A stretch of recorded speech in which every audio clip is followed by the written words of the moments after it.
Hello everyone, welcome back to our channel English in easy language.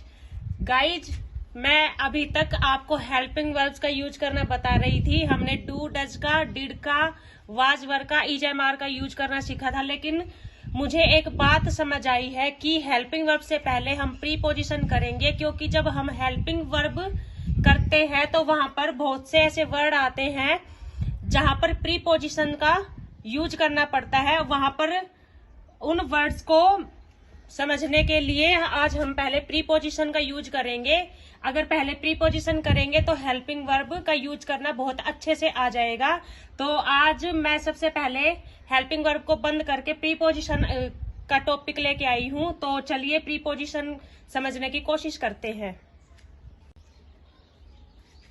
तो guys, preposition में सबसे पहले मैंने बिल्कुल सिंपल सी डेफिनेशन लिखी है। मैंने ये डेफिनेशन इसलिए लिखी है क्योंकि जब हम प्रीपोजिशन का सीखते हैं, प्रीपोजिशन की परिभाषा अगर हम जानना चाहें तो प्रीपोजिशन मेनली क्या होती है कि प्रीपोजिशन नाउन, प्रोनाउन, इन सबको कनेक्ट करके इस तरह से इसकी कुछ डेफिनेशन दी जाती है। लेकिन मैंने अभी नाउन प्रोनाउन का कुछ भी इसमें जिक्र नहीं किया है, क्योंकि अभी हमने नाउन प्रोनाउन किए ही नहीं है।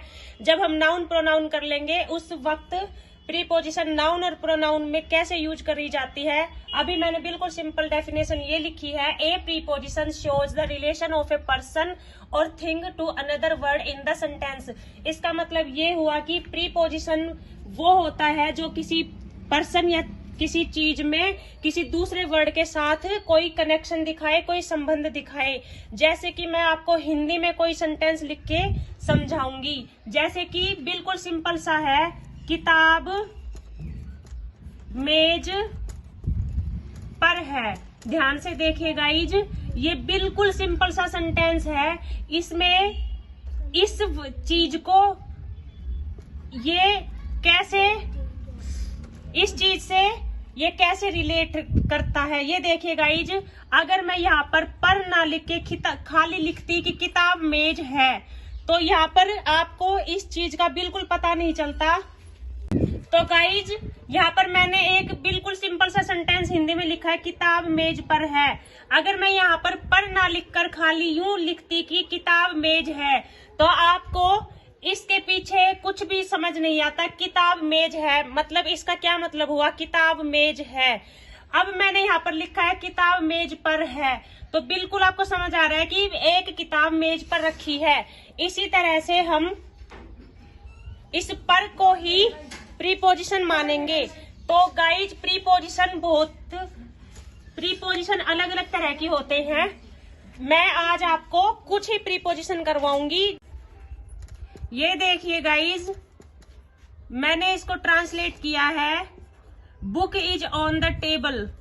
ये देखिए, ऑन का मतलब होता है पर, यही एक प्रीपोजिशन है। प्रीपोजिशन मैं आज जितनी करवाऊंगी उतनी ही आपको प्रैक्टिस करनी है। बाकी बची हुई हम इस वीडियो के बाद करेंगे। अगली वीडियो में मैं बिल्कुल सिंपल प्रीपोजिशन जो एक 5th क्लास तक के बच्चे को आनी चाहिए वो यहाँ पर लिखूंगी। जैसे कि हम बिल्कुल सिंपल सी प्रीपोजिशन का यूज करेंगे, इन, ऑन, टू, बिफोर, आफ्टर। आज हम सिर्फ इन्हीं प्रीपोजिशन का इसमें जिक्र करने वाले हैं। तो सबसे पहले मैं आपको बताऊंगी इन प्रीपोजिशन का यूज कैसे किया जाता है। ये देखिए गाइज, मैं सबसे पहले इन का यूज करना आपको बताऊंगी। इन का मतलब हिंदी में होता है में। जैसे कि पानी मटके में है। बिल्कुल सिंपल, इससे ज्यादा सिंपल सेंटेंस नहीं हो सकता। पानी मटके में है। यहाँ पर आपको पता चल गया कि में एक प्रीपोजिशन है। में को इंग्लिश में हम इन बोलते हैं।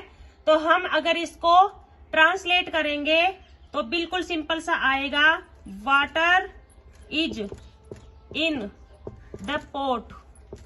Water is in the pot. ये देखिए, इस इन से ही ये और ये वाटर और पोट का कनेक्शन पता चला है कि पानी कहाँ है। ये देखिए इन बीच में आया है तो इसको और इसको जोड़कर एक सेंटेंस बनाया है, इनकी वजह से ही सेंटेंस कंप्लीट हुआ है। Water is in the pot. अब देखिए, मुझे पूरी उम्मीद है कि आपको इनका यूज करना आ गया होगा। गाइज, इन का यूज करने के बाद हम अगली प्रीपोजिशन ऑन का यूज करना सीखेंगे। ऑन का मतलब होता है हिंदी में पर। जैसे कि एक बहुत ही ज्यादा सिंपल लिखूंगी, पक्षी पेड़ पर है। देखिए, ये हुई प्रीपोजिशन। अब हम इसको ट्रांसलेट करेंगे, bird is on, bird is on the tree. ये देखिए, अगर मैं पर ना लिख के लिखती पक्षी पेड़ है तो इसमें कोई सेंस नहीं दिखती। अब देखिए, bird is on the tree, अगर मैं ऑन ना बोल के बर्ड इज द ट्री तो ये सेंटेंस पूरा खराब हो जाता, इसका कोई मतलब नहीं होता। Bird is on the tree, यहाँ पर प्रीपोजिशन लगने से पक्षी और पेड़ के बीच का संबंध पता चला है कि पक्षी पेड़ पर है। दोस्तों, आज मैंने सिर्फ इनका और ऑन का यूज करना बताया है, क्योंकि हम सारी प्रीपोजिशन को, जितनी भी प्रीपोजिशंस होते हैं, सबको धीरे धीरे कवर करेंगे, तभी समझ में आएगा। मैंने इनका यूज करना आपको बताया है, ऑन का यूज करना आपको बताया है। उनका यूज करने के बाद मैंने कुछ सेंटेंस लिखे हैं जिनको हम एक बार समझने की कोशिश करेंगे, और फिर इस वीडियो के एंड में मैं आपको करने के लिए सेंटेंस दूंगी, फिर आपको उनके आंसर कमेंट सेक्शन में लिखने हैं। इसमें सबसे